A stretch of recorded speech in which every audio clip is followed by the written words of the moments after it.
Kalau saja ada di antara para kompetitor seperti bermurah hati membagikan kepada yang lain perolehannya. Nih gratis nih, hadiah ini untuk Anda gitu kan. Yo, saya dapat rezeki umpamanya, dibagi-bagi.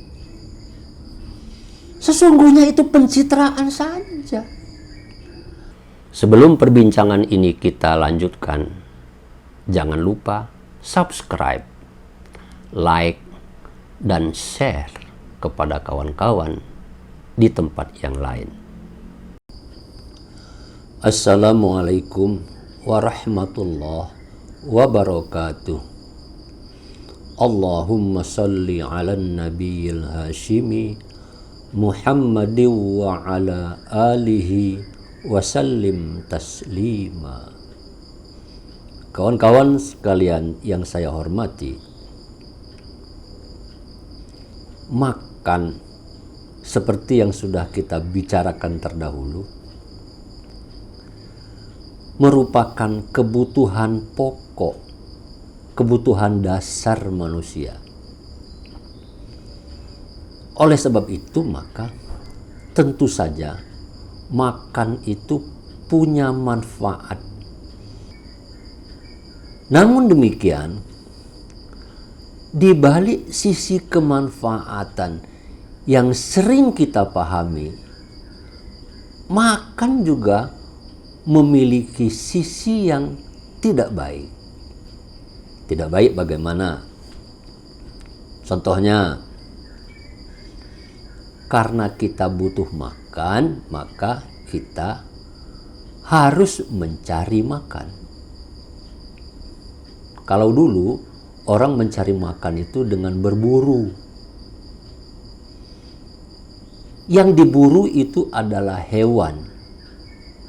Dapat satu ya cukup untuk makan hari itu. Apakah itu dapat burung, dapat kijang, dapat kancil. Orang berburu makanan itu sebatas kebutuhannya saja. Yang jadi persoalan kawan-kawan, manusia itu memiliki sifat cemas, sifat khawatir.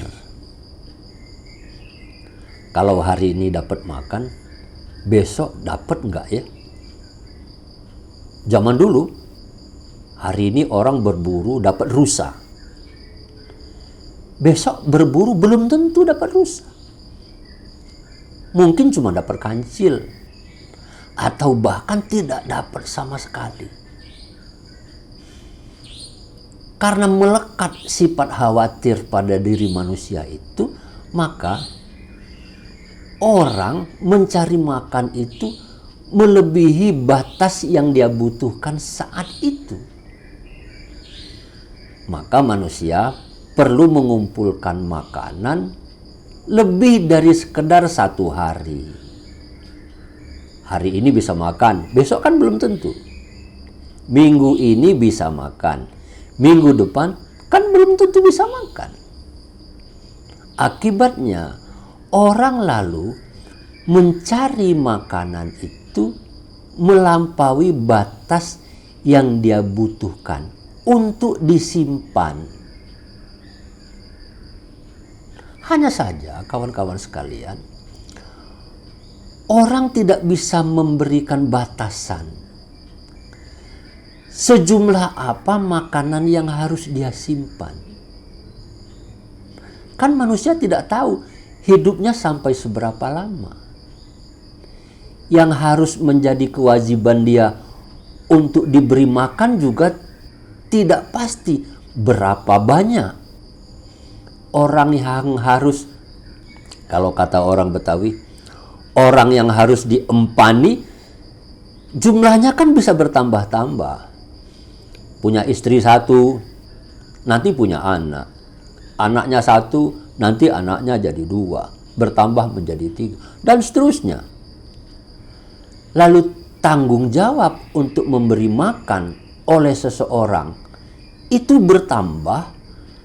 Dan meskipun sudah ada simpanan makanan, jumlahnya tidak bisa ditentukan seberapa banyaknya.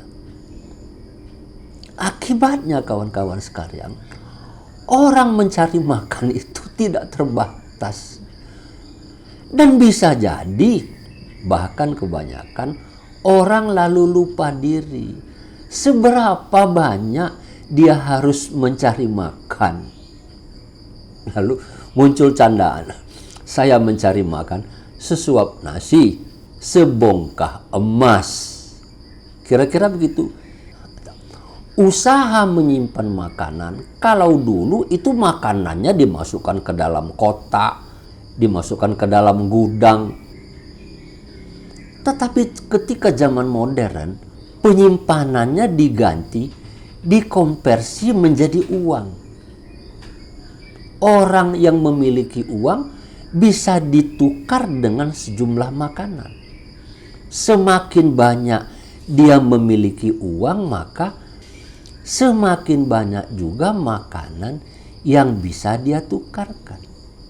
Akibatnya pada zaman sekarang ini orang mencari makan itu dengan menumpuk uang. Baik disimpan di kantong, di rumah, di bank, atau di mana saja.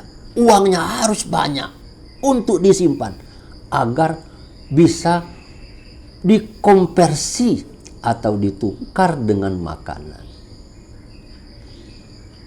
Sifat lain manusia itu selalu tidak puas. Makan sudah terpenuhi, kebutuhan pokok sudah dapat dirasakan, lalu ingin merasakan yang lain.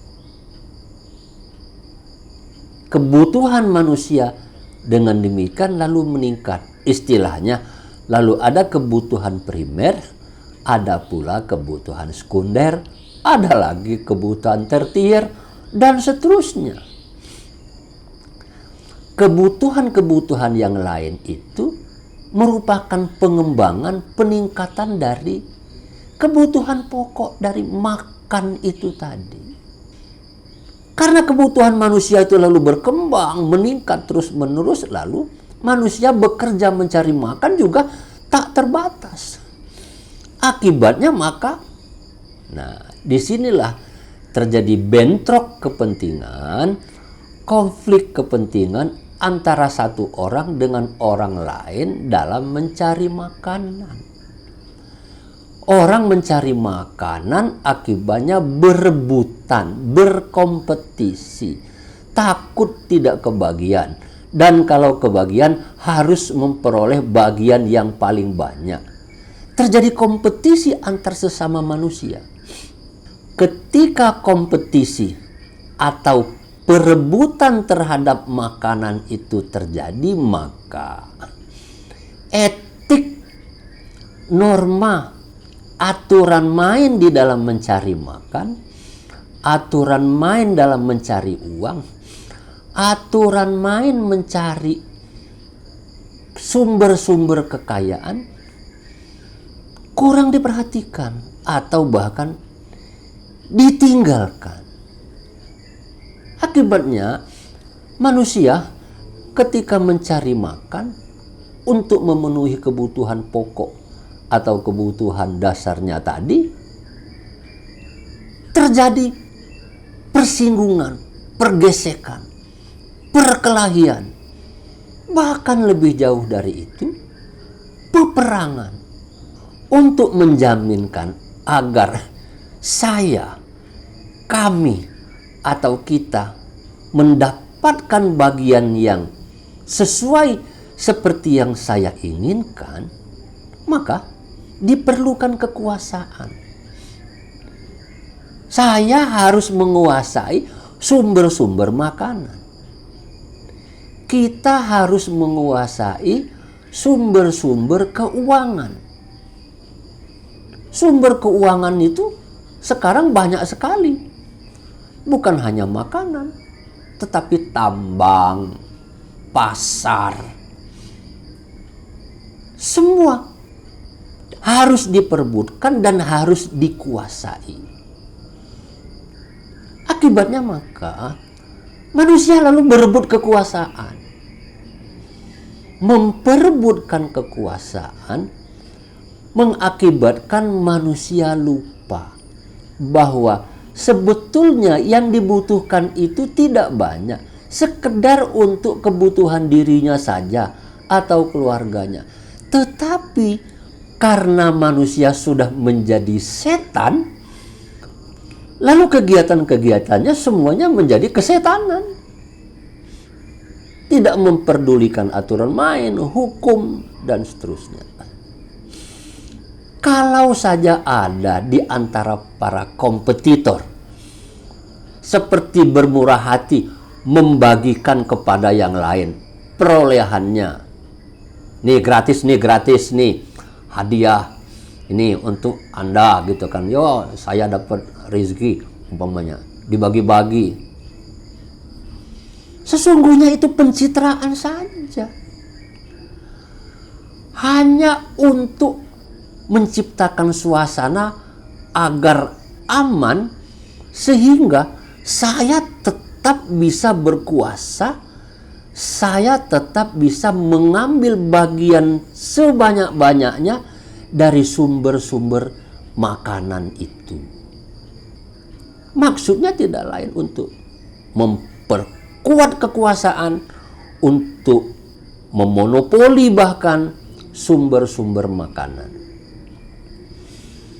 Kawan-kawan sekalian, itulah sebabnya maka di dalam Islam hukum makan itu berubah-ubah sesuai dengan situasinya. Hukum asal makan itu boleh, tetapi dia bisa menjadi wajib, sehingga tidak makan, mogok makan umpamanya, itu haram hukumnya di dalam Islam. Makan juga bisa tidak dibenarkan kalau umpamanya kita makan makanan yang akan membahayakan diri kita sendiri. Makan kebanyakan umpamanya. Atau makan yang mengakibatkan orang lain susah, tidak bisa makan, maka hukum makan kita itu haram. Atau makan diperoleh dengan cara yang tidak benar, tidak sesuai dengan aturan, maka makanan itu menjadi haram. Kawan-kawan sekalian, puasa pada bulan suci Ramadan maksudnya adalah latihan untuk mengendalikan diri agar kita makan, agar kita mencari makan itu sesuai dengan norma-normanya, sesuai dengan etik, sesuai dengan aturan yang berlaku. Tentu saja yang dimaksudkan adalah sesuai dengan ajaran Allah Subhanahu wa Ta'ala. Puasa melatih diri kita agar makan dan mencari makan secara proporsional. Mudah-mudahan perbincangan ini bermanfaat dan memberi inspirasi. Terima kasih. Wassalamualaikum warahmatullahi wabarakatuh.